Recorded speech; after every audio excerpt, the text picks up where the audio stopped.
I had the great benefit of when we had done Christmas Kindness, which was truly an emotional decision. I want to go to South Africa and I want to do for all of these kids what someone had done for me. I ended up being invited by Nelson Mandela to stay at his home for 10 days. And I was at first very intimidated because I'd said to my partner, Stedman, oh my God, what are we gonna talk about? I don't know what I'm gonna talk about. For 10 days and 10 nights in Nelson Mandela's house. And Stedman said, why don't you try listening? And, oh, that's a marvelous idea.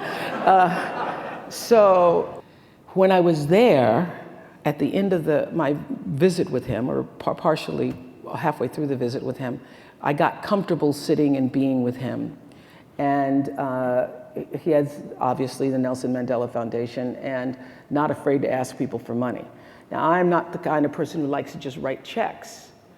So I was trying to think, well, first of all, when you go to Nelson Mandela's house, what do you take?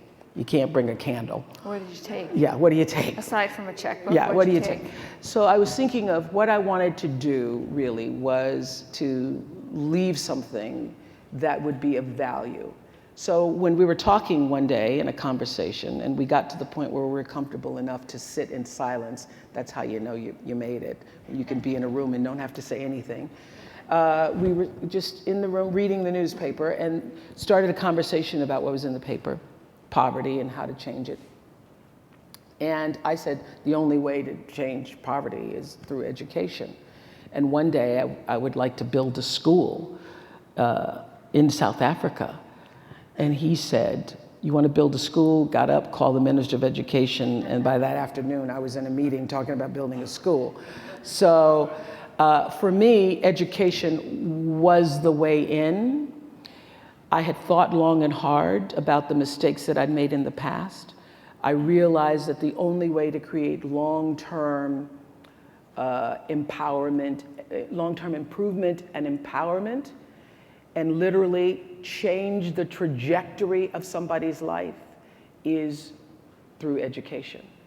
And you have to remove them from the environment, because I'd already had a program with young girls in the inner city and had failed because I couldn't take them out of the environment and didn't have the infrastructure.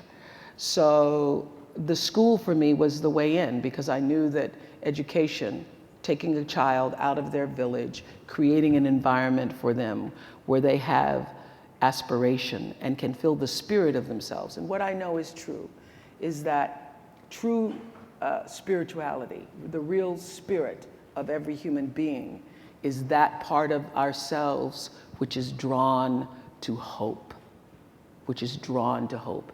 And every one of us has that thing inside of us, that spirit that is drawn to hope. And that's what I wanted to do, was to create an environment where girls, and I chose girls because I am one, have been one, understand that, don't know nothing about boys. And I wanted them to feel the strength and power of hopefulness, that you can do and be and fulfill the possibility of your creation. So that's why I do what I do.